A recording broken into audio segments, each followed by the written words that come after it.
Hello, ladies and gentlemen, and welcome to The Discriminating Gamer. You know, I recently decided to put an Android on trial, but his battery is dying and I don't know what to charge him with. Ladies and gentlemen, today we're going to go ahead and take a look at Plains Indian Wars from GMT Games.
Hello everybody, we'll get back to the review in just a second. I just want to take a moment to ask you to go ahead and check out and subscribe to my other channel, that is Cody Carlson PhD, where we talk about military history and books on history and fun things like that. Please check that out, please subscribe, and now, back to the review.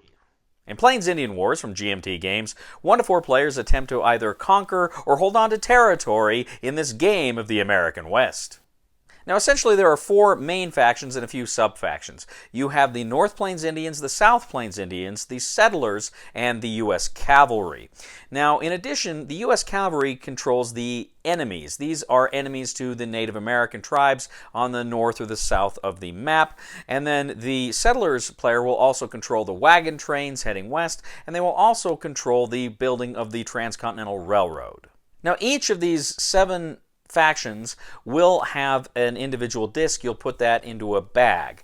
Now, throughout the game, you're actually going to draw the discs from the bag to determine turn order in any given round. Now, players start the game with their various cubes in different places. For instance, the North and South Plains Indians, they're going to go ahead and put like 1 cube in every territory, and then they can put a few more cubes out there. The U.S. cavalry has a holding box, the settlers have a holding box, and then there are holding boxes for other cubes from the North and South Plains Indians. Now, as the game progresses, and as I say, every turn you're going to go ahead and pull out a disc to show whose turn it is. Whoever is activated, it can go ahead and play cards.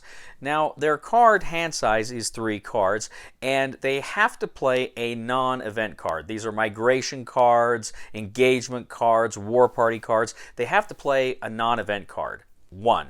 But then they can play 1 or 2 event cards on their turn, and they can play those in any order. Now, if their hand is just events, then they can only play 1 event card that round.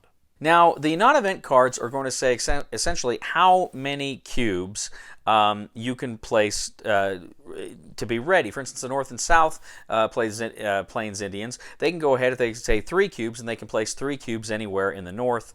South Plains Indians anywhere in the South.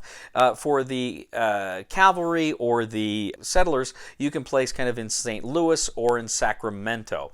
Now, Sacramento's kind of locked up until it opens up later in the game. I'll explain more on that later. So most of your cubes, at least initially, are going to come out of St. Louis. The card also states how many groups can move. Now, a group is any number of units in a space, right? Any number of cubes in a space. Now, generally, the cavalry and the settlers are one faction, or those factions are part of kind of one group, and the North and South Plains Indians, they're part of another group. So what you can do is you can never have more than one of those sides. You can never have more than 8 cubes of one of those sides in a spot at any time.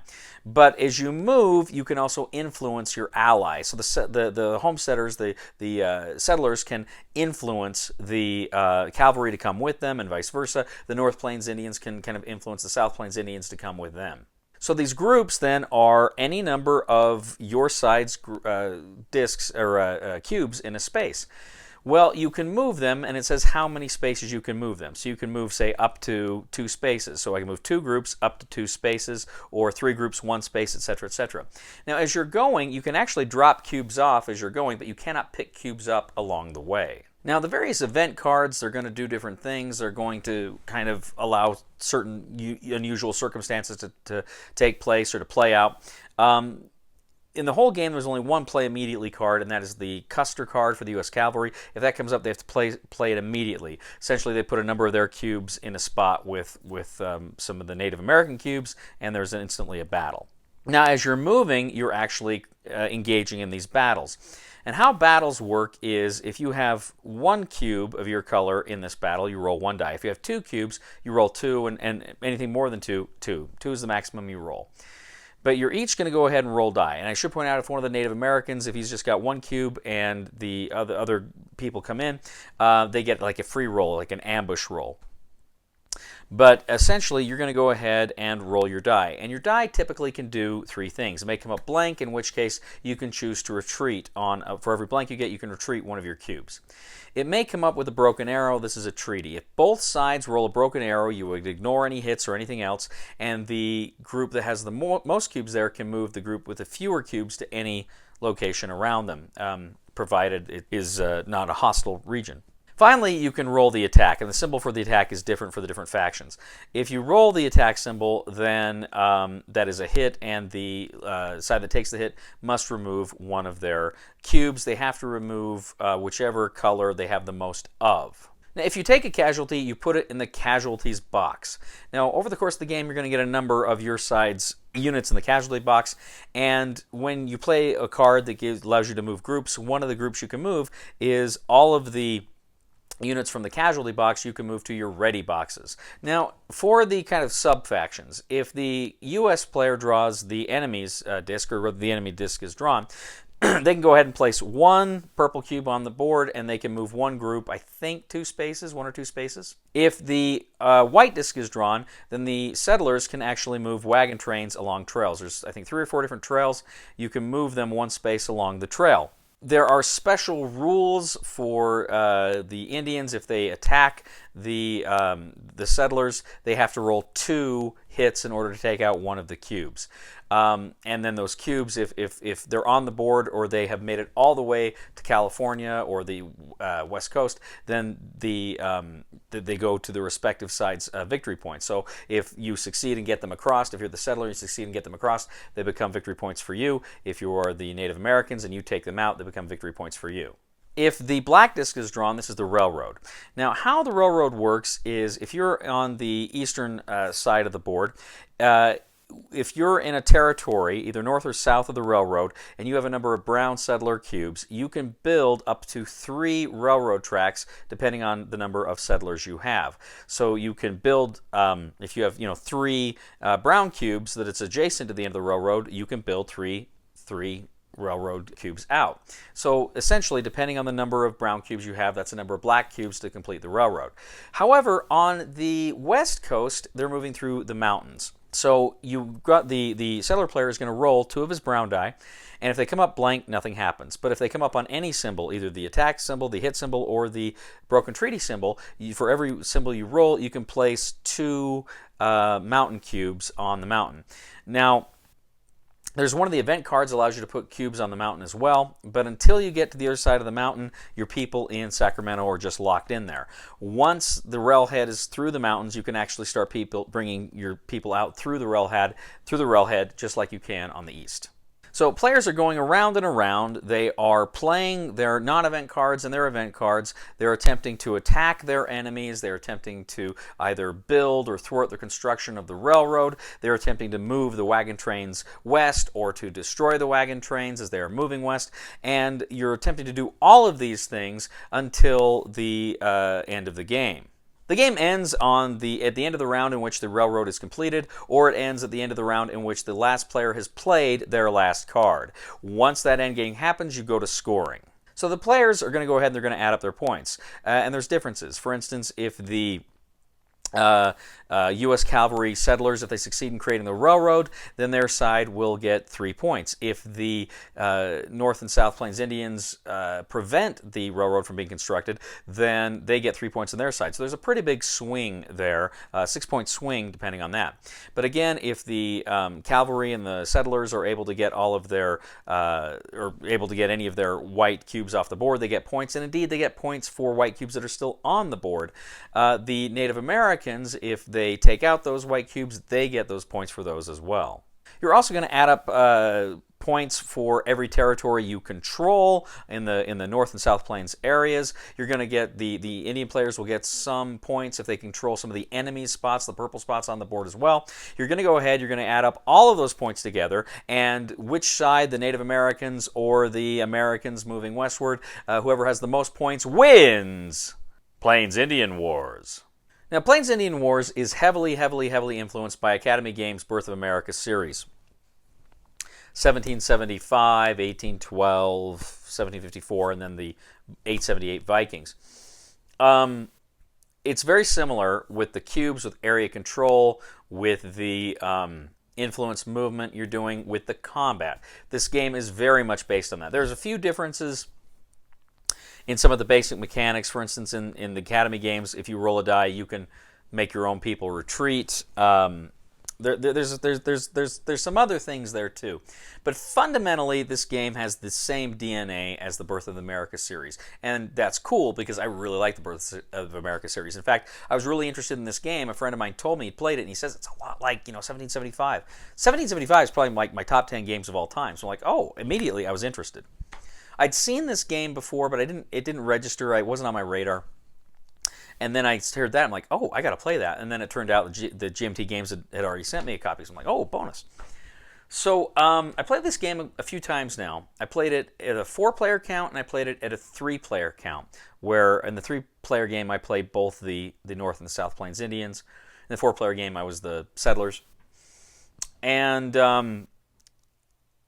so I appreciated, in both of those games I played, a lot of it was very familiar to me because I played the Birth of America series. But I think even a lot of the guys that I played with hadn't played those games, and they didn't find it too difficult to learn and to wrap their heads around. Now, there's a few rules in the rulebook, a few things that are a little ambiguous to me. Some of the ways to score points and stuff, here and there were some issues. I wish it was better. The rulebook was better constructed to show how the sides worked with point scoring, the Indians versus the cavalry and the homesteaders, the settlers. I wish that was a little clearer in places in the rulebook. So it's not a horrible rulebook, but there is some ambiguity in there. But generally speaking, I'll just say it right now. Is it too early to say Game of the Year? Really like this one. Really like this one. There's no doubt this one's going to be a contender for Game of the Year for me because it was so much fun. It just sucked me in. And I got to tell you, the theme itself with the Indian Wars, that's not something I've explored a lot as a historian. It's not something I've really studied a lot. I find it interesting. It's just not something I've read a lot about. I've read a few books on the Native American Wars and whatnot. I read Stephen Ambrose's book on Custer and Crazy Horse, which was just phenomenal. I really liked that.